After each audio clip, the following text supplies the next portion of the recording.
जो लोग संविधान बचाओ की बात अब कर रहे हैं, इमरजेंसी 50 साल होने के बाद इमरजेंसी का फिर से वो बार बार दोहरा रहे हैं। जो चीज को सभी ने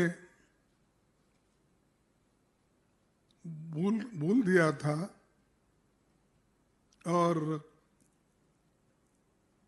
ये जो चीज समाप्त हो गई थी, इसको उछालने के लिए वो फिर कोशिश कर रहे हैं।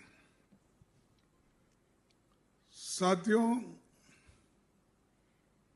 जिनका देश की आजादी के आंदोलन में कोई योगदान नहीं रहा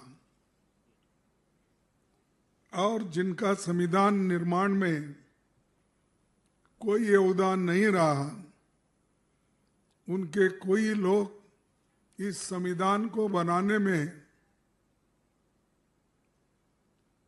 कोऑपरेट नहीं किए, तो हमेशा संविधान के खिलाफ बात करते गए।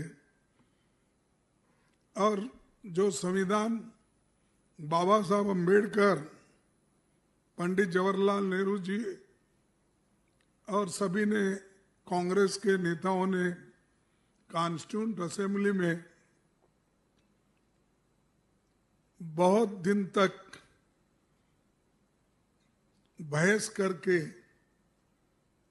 एक संविधान तैयार किया था, उस संविधान को भी उन्होंने रामलीला मैदान में जलाया।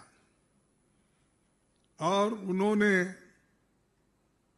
जहां तक कि नहीं, बाबा साहब अम्बेडकर का पुतला, नेहरू जी का और गांधी जी का फोटो उन्होंने जलाई। और वो ये चाहते थे कि जो संविधान बाबा साहब अम्बेडकर इन्होंने बनाया है, उसमें हमारा पारंपरिक जो संस्कृति है, उसके अंश इसमें कुछ भी नहीं है। चाहे वो अपने मनुस्मृति के तत्व हो या वो जो खास करके बीजेपी विश्वास रखती है, उन तत्वों का उसमें उल्लेख नहीं है। इसीलिए इस संविधान को हम नहीं मानेंगे। ये कहने वाले लोग आज उनको बुद्धि भगवान ने दी, ये कहूं, क्या जनता ने दी, ये कहूं, मारा अब उनको बुद्धि आ गई जब हमारे 1 साल से चल रहा है संविधान बचाओ यात्रा, उससे बीजेपी घबरा गई। घबराने के बाद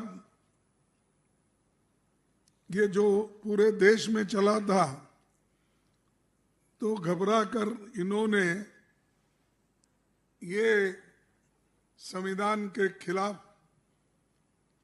कुछ ना कुछ वो कहना उनको है।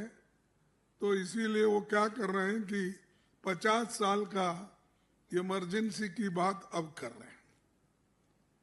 मैं कौन क्या कहा ये नहीं बोलना चाहता हूं, मैं सिर्फ इतना ही बोलना चाहता हूं, जो लोग अपने गवर्नेंस में नाकामयाब रहे,